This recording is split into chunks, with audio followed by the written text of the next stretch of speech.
Hallo, guten Morgen meine liebe Schülerinnen. Wie geht es euch? Prima, danke. Oder nicht gut? Heute lernen wir über der Tag, das Datum, der Monat und die Jahre. Der Tag auf Indonesisch ist hari, das Datum ist tanggal, der Monat itu artinya bulan, dan die Jahre artinya tahun. Oke, seperti yang sudah kita pelajari kemarin tentang angka sudah dan tentang waktu sudah. Hari ini kita belajar tentang hari, tanggal, bulan, dan tahun. Bagaimana cara penulisan hari, tanggal, bulan, dan tahun dalam bahasa Jerman? Ibu minta kita semua untuk fokus dan menyimak video pembelajaran hari ini. Bagaimana penyebutan hari dalam bahasa Jerman? Oke, di slide yang kedua ini Ibu akan menjelaskan tentang bahasa Jerman dari nama-nama hari yang ada di Jerman. Yang pertama, Montag. Montag. Montag auf Indonesisch ist Senin. Yang kedua, Dienstag. Dienstag auf Indonesisch ist hari Selasa. Mittwoch. Mittwoch auf Indonesisch ist Rabu. Donnerstag auf Indonesisch ist Kamis. Freitag sama seperti bahasa Inggris Friday, beda cuma penulisannya. Kalau Freitag dalam bahasa Indonesianya artinya hari Jumat, sedangkan Samstag auf Indonesisch ist Sabtu und Sonntag ist Minggu. Jadi Sonntag sama seperti bahasa Inggris, kalau dalam bahasa Inggrisnya itu Sunday, sedangkan kalau dalam bahasa Jermannya itu adalah Sonntag. Kita lanjut, slide das Datum. Das Datum, seperti yang sudah kalian lihat di tampilan layar kalian ini adalah tanggal. Tanggal dalam bahasa Jerman. Bagaimana cara penulisan tanggal dalam bahasa Jerman dan cara penulisan dalam bahasa dan cara penyebutannya dalam bahasa Jerman. Untuk datum, tentang das datum ini, tentang tanggal ini berbeda dengan angka biasa. Kalau dalam bahasa Indonesia, angka dan tanggal kita menyebutnya tetap sama. Misalkan angka 1 di tanggalnya juga tetap tanggal 1. Sedangkan berbeda dalam bahasa Jerman. Bahasa Jerman jika dalam penyebutan angka seperti biasa, angka 1 tetap dengan angka 1, tetapi ketika sudah disebutkan di dalam tanggal akan berubah. Di sini kita lihat ada perbedaan. Dari angka biasa, angka 1 itu adalah eins, ke bahasa Jerman dia berubah menjadi ersten, ke 1, ersten, ke 1. Begitu juga dengan seterusnya.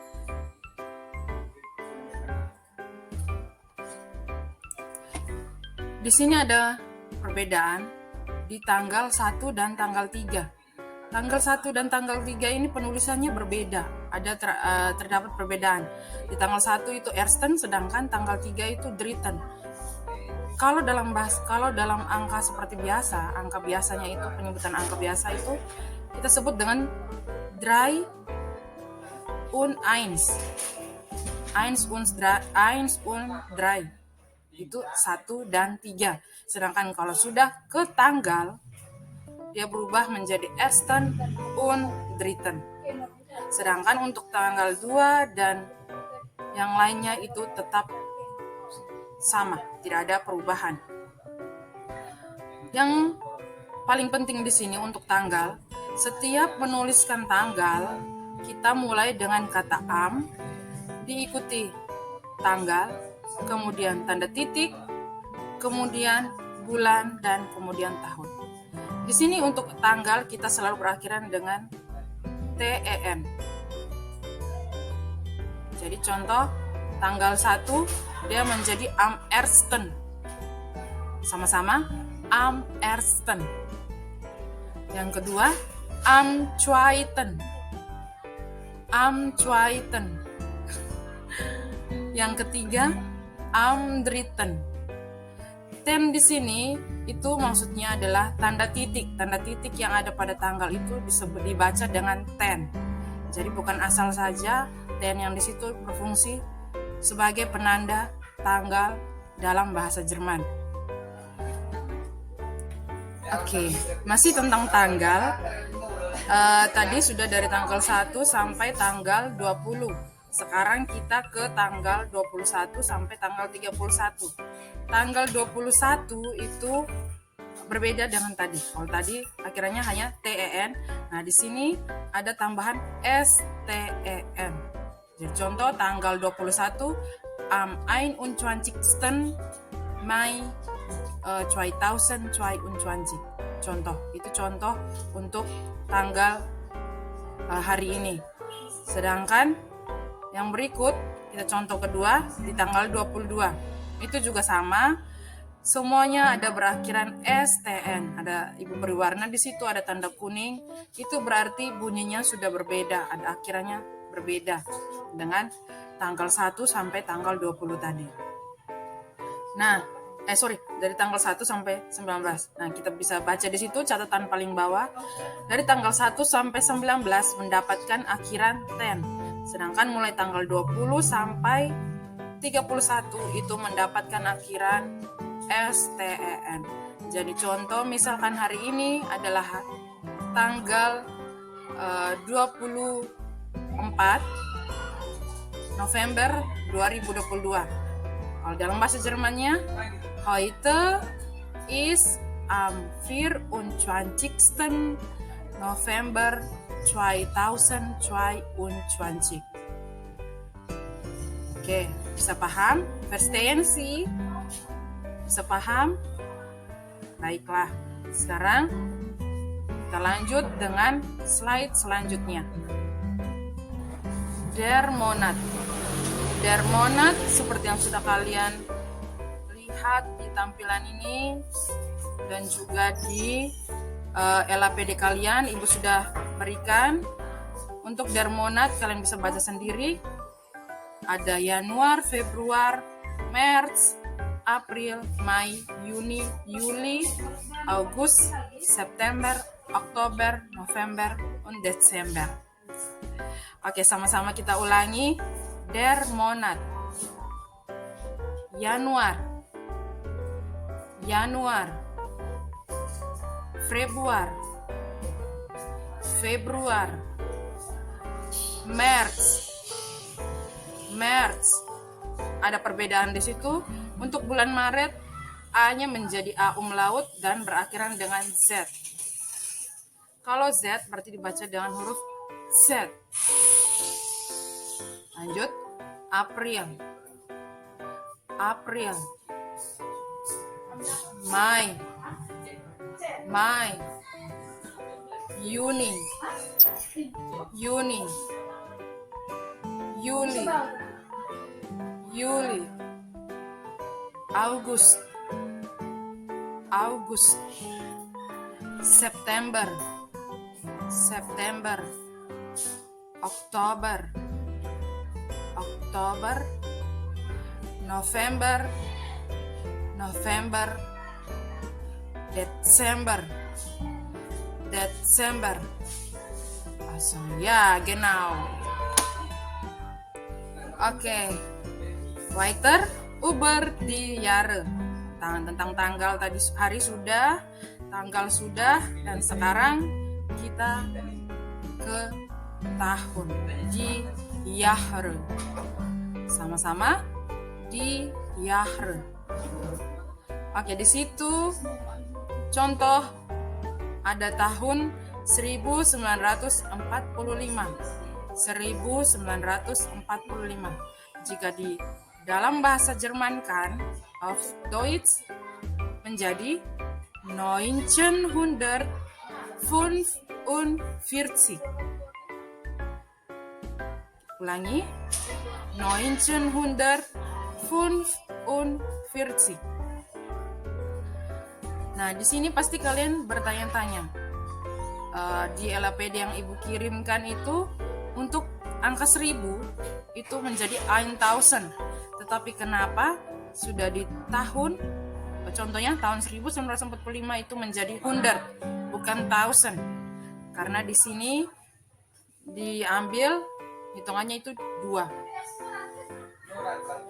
angka. Jadi 1945. Selanjutnya 1804 menjadi 1804. Berikutnya 2014 dan terakhir 2020. Verstehen Sie? Paham? Oke, baiklah. Sekarang Ibu lanjut ke slide selanjutnya. Masih tentang diahre. Diahre ini contoh-contohnya yang sama seperti tadi, hanya memperkuat lagi biar anak-anakku semua bisa paham tentang tahun.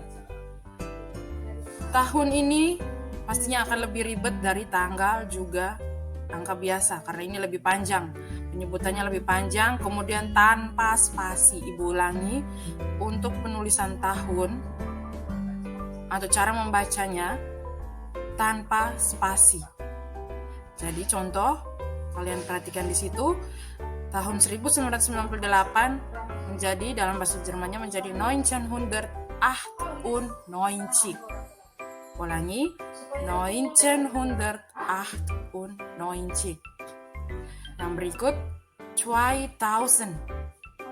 2005. 2005.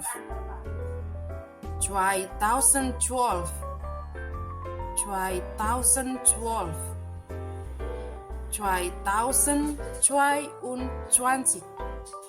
2022. Oke, Verti. Nah, ini contoh-contohnya. Zum Beispiel, contoh. Misalkan ditanya tentang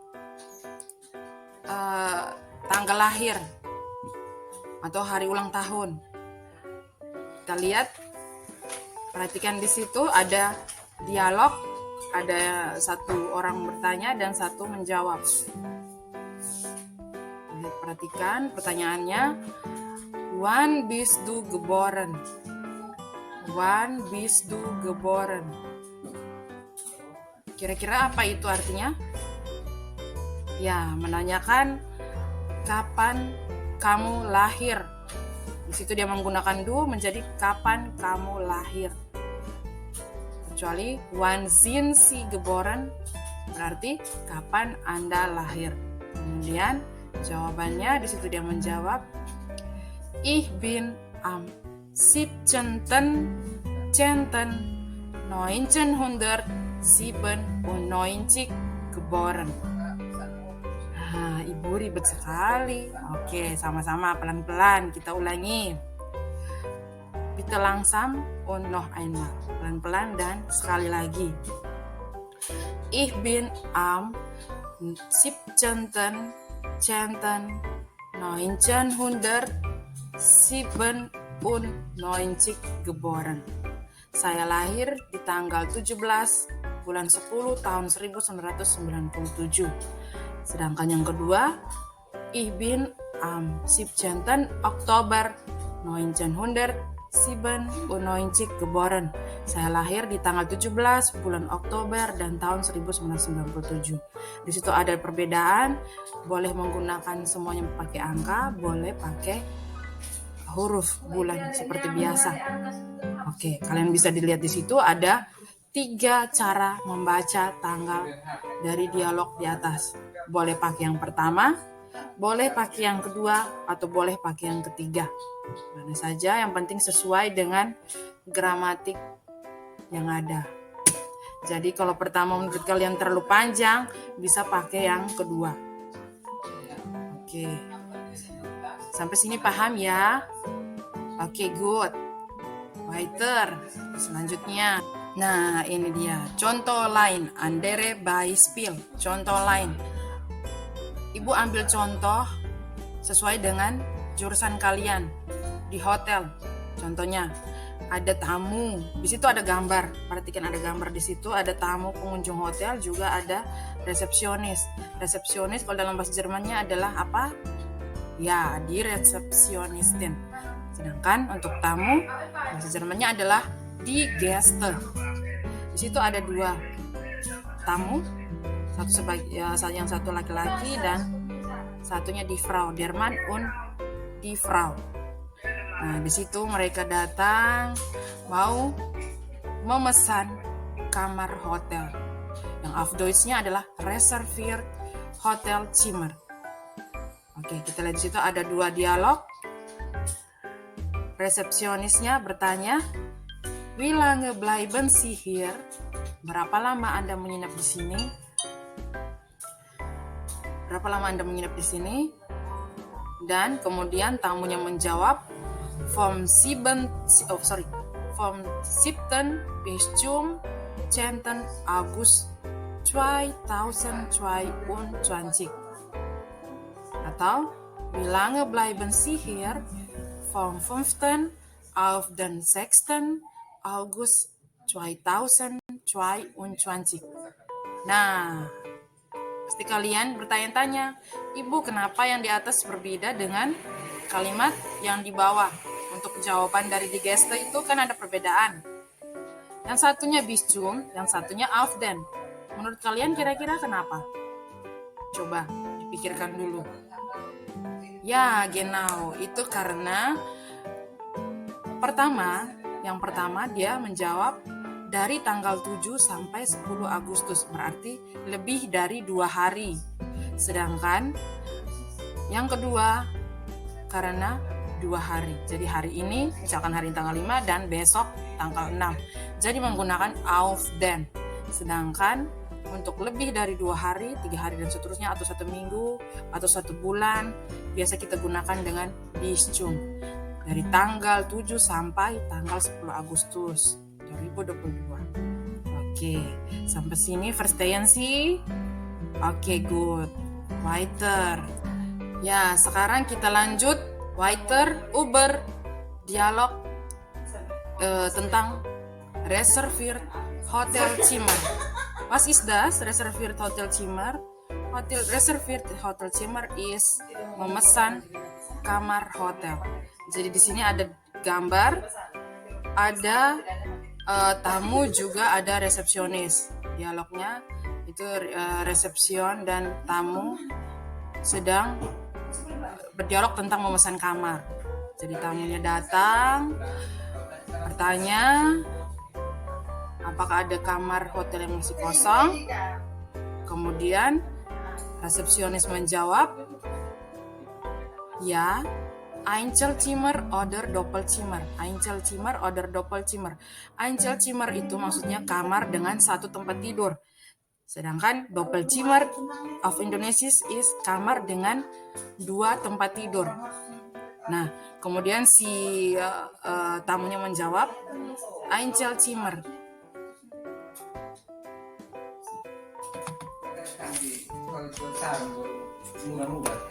Aduh.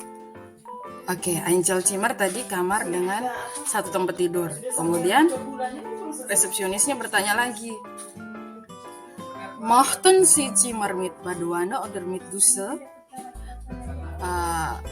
Apa Anda ingin kamar dengan kamar mandi, bak mandi, atau pakai shower atau dengan shower? Dengan bak mandi atau dengan shower? Kemudian tamunya menjawab, kamar mandi dengan bak mandi. Oke, lanjut.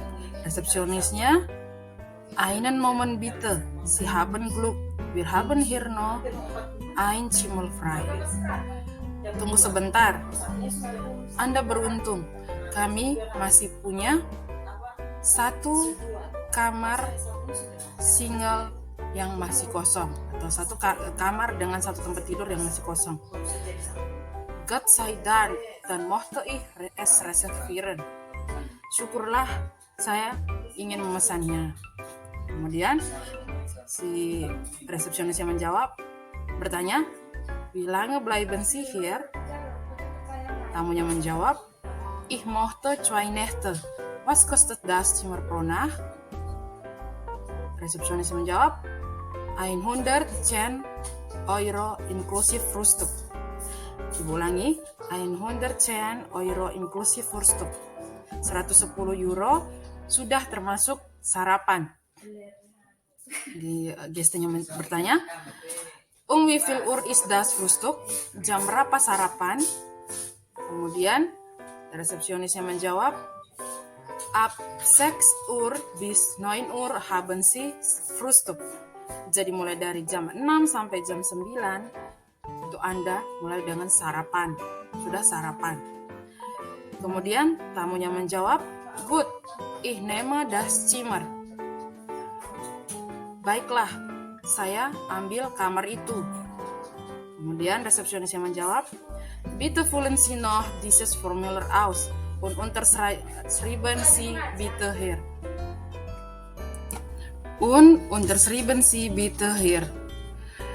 Tolong Anda isi formulir ini dan tanda tangan di sini. Ya, natürlich bitte. Ya, tentu saja. Kemudian resepsionis menjawab, hier ist Ihr Zimmerschlüssel.